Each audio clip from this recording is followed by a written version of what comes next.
In today's lesson, we are going to learn all about rooms. We are going to learn to place rooms, to add them parameters, to create schedules, and to create the color schemes. This will also be a 4-part mini course, and all of these topics are everything there is to know about rooms, at least most there is to know about rooms, and we can start right away. First, I'm going to click on the room tool and I'm going to add one room. I simply add it in between these walls, and Revit has assigned me some random name and a random tag compared to what I used to have. If you are working on a clean room, the room name would be just a new room or something, and it would also have some generic number as well. What is important to note before we start anything else about rooms is that once I click on this tag, I have to know that this is only a tag. It is not room, it does not represent room. Actually, it is only the annotation for room. Once I select this tag and I click delete, what I get is I delete the tag, but room stays the same, and that is very important to make difference between rooms and tags because they are not the same things, and tags only annotate the rooms, but when they are deleted, when they are moved, they do not affect the room because room has a 3D value. Basically, it is the volume that is placed here, and automatically it counts many things. For example, we can see once we select it, we can see its area, parameter, height, volume, etc. Now let's return to the way I selected the room. Basically, there is the setting in visibility graphics option or in the template if you have template. In this case, I have template assigned, and templates will be a topic of some of the next lessons. And once I click in the overrides of the models and I find the room option, I can click on this little tag and I have the color fill, interior fill, and reference. The best way to select the room is the option reference. You can either enable it in the template, and once I enable it and click OK, I can see that I get this little X in my room, and that is how you actually select the model of the room. Even when it's not visible in the visibility graphic overrides, by clicking tab, you can still find it and select this room. But it's important to note that this is actually what provides you selection of the 3D room. Another way is once you have the tag of the room, I will simply go to annotate, I will choose room tag, and I will tag this room. You can also click on the tag and you can click on the select host. These are the ways to select rooms, which I placed first in this lesson because it is important how to delete them, how to select them, and how to place them. If you do not want to have this room anymore, you simply select this and you click delete in your keyboard. Next most important thing about rooms is its parameter. We can see that we have this number option, and you can basically assign room any number you want. You can also assign it the name. I can keep gym here, and we can see that we have many parameters. You can use each of these parameters for anything you like. Mostly these parameters are used for schedules because whenever you are issuing a project, you should basically have each of these parameters filled. Well, not each, but the ones you need. For example, wall finish, base finish, floor finish, and you also have the parameters of occupancy, department, occupant, and these are the parameters we usually use to create schedules. That means basically I will just show the print screen of the previous schedule, and that means basically we need something to sort our rooms. Usually it's either by apartment, by department, the occupancy, the functions, the way you use these rooms. And if you have, for example, a small house, you're not going to be using all of these parameters. The chances are you're not going to be using half of them, but the more complex and the more large your project is, you're going to be using many more parameters. If you run out of the parameters, if these are not enough, that's when we use share parameters. That will also be one of the next lesson because as you can see here, I have this text folder and the parameter that's called room function. That is the custom parameter that I made using the shared parameter tool. once I create that lesson, and I hope that will be soon. I will post the link in the description as well. But essentially that's what parameters are used for, mostly to create the tables and to assign some additional values to your room. We will learn that as well today. And now that I have created a room, I'm going to assign it these parameters. Let's say base finish. I'm just going to add cement screed to all of my rooms. Ceiling finish, let's make that a paint. So I have assigned them all some random materials, so I have the parameters that I can use for creating my schedules. And by the way, I will just go back to my template and I will turn on room reference in the template or in the visibility graphics, because I do like having reference because it is easy for me to select them. And don't worry about the reference and this color because they're not plottable by default, and even though you have this placed, once you go to the print preview you can see that it's not actually visible. So rooms are not visible unless you have the color schemes on, so don't worry about forgetting to turn off the reference. It doesn't matter. They will not PDF and they will not print. So once I have placed this one room, I can simply select it and I can copy it as many times as I want.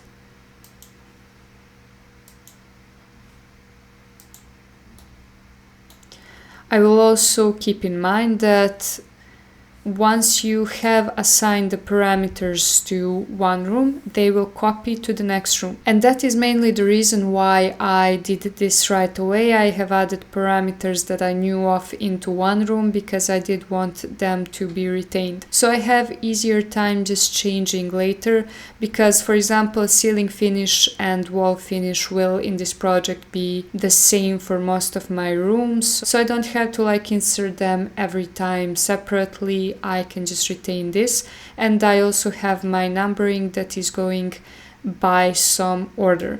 For example, this will be B and this will be C. This error that popped up a few seconds ago basically indicates that somewhere in our room schedule we already have that number. That doesn't mean that room with the same number exists in the model, but it has been placed at some time. That means basically once you delete the room, while it doesn't exist anywhere in the model anymore, it will exist in the schedules. So that part of the lesson will be covered today as well, and that is how to completely remove and delete the rooms and what to do with the rooms that exist in the model but are not needed anymore. Let's first add all the rooms, and then in the end we will cover those schedules and we will delete what is not needed. So let's just keep copying this. I will make sure that I'm copying it in the way that all my numbers will keep in the right order. Of course, it's not always possible to keep track of that. At some point we will have to make some modifications, but I am trying to create less work for myself later, so I am being mindful of this, but it's no big deal if anything is messed up. You can change everything later without any problem. So I have added these rooms. Obviously they do not have the best parameters and they don't have the best names, and I will call this room entrance. So I ran into the first problem here, and that is the fact that my stairs are included into this room and I do wish to separate these stairs. In order to do that, we use the room separator tool. I go to the architecture tab and I choose the room separator tool. This tool basically creates the separation between two rooms. So I simply draw a separation between these two rooms, and as you can see now, this room is not included in this big area anymore, and we can simply copy this area and create a new room. This one was 1B and I will call this 1C. This means actually the way I kept in my mind those numbers, they will be messed up right away. Usually it goes like this, but you should still keep trying to have as much of a strategy as possible. So I will call this stairs. And the next room will be, well, this will be elevators, so I will delete this room. This will be corridor. And I will simply go ahead and name the rest of these rooms. I will fast forward so you don't have to sit through all the naming.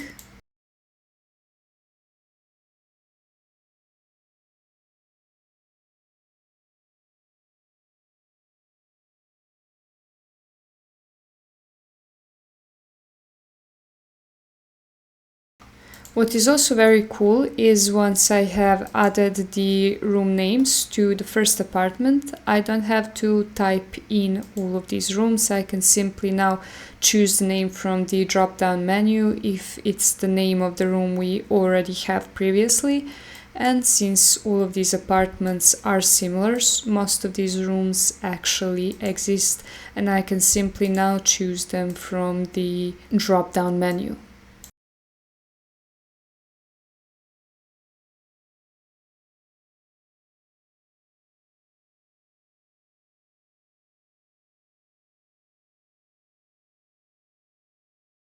So this is it for the ground floor, and I will also add rooms to the floor 1.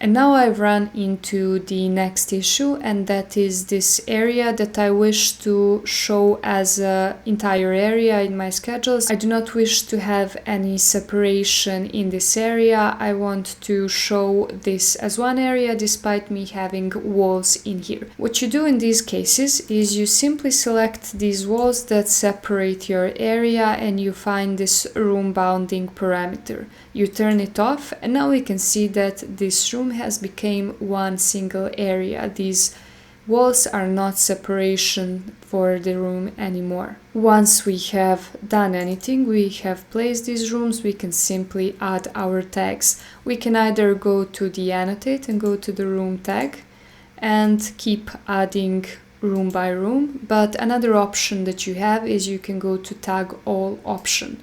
This will allow you to tag all the rooms all at once. So I click on room tags. I make sure that I have all objects in the current view selected, because that might be tricky sometimes. If you have something selected, by default Revit will activate the second option and only tag the room that is selected. Also, I do not wish to have leaders in rooms, and you can also choose which room tags you want to use. For now, I will use the generic one, which isn't very good looking tag, but soon in one of the next lessons we will learn to create our own tag, which looks a lot better than this default one, and I will also post that lesson in the description below as soon as I create it. I click OK.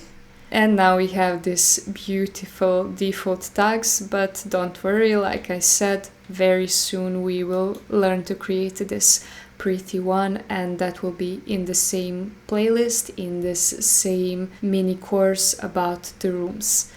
Once you have done that, you also should create some parameters that basically assign the function of the room and some sort of the usage of this room. Since this is going to be some kind of the hotel, I'm going to separate these rooms by their usage. Essentially, I will have the apartments, I will have some common spaces, and I will have some MEP rooms. And let's just add all that in the option of department. But other than department, you also have occupant and occupancy, but everything I'm going to insert into the department parameters. This is going to be, let's say, public space.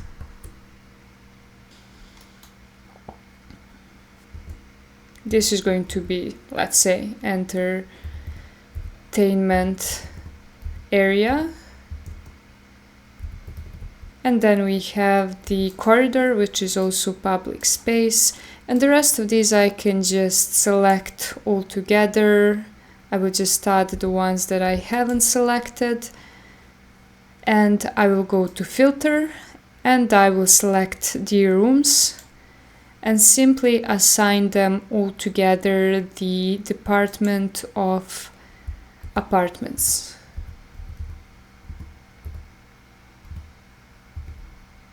I can see now that I have forgotten these two, and I can just select these two and change their department to MEP, for example.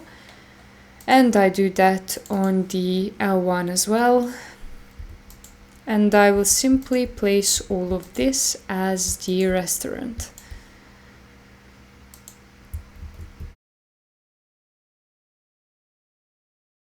And now we have basically created our rooms, we have placed all of the parameters that we need for schedules, and in the next lesson we are going to learn how to create schedules of the rooms. We are going to create several different schedules and we are going to go through all the tips and tricks about the room schedules, and then after that we are going to go through color schemes and also the room tags. Once I post those lessons, I will also add the links to the description below, so see you in the next lesson. Bye!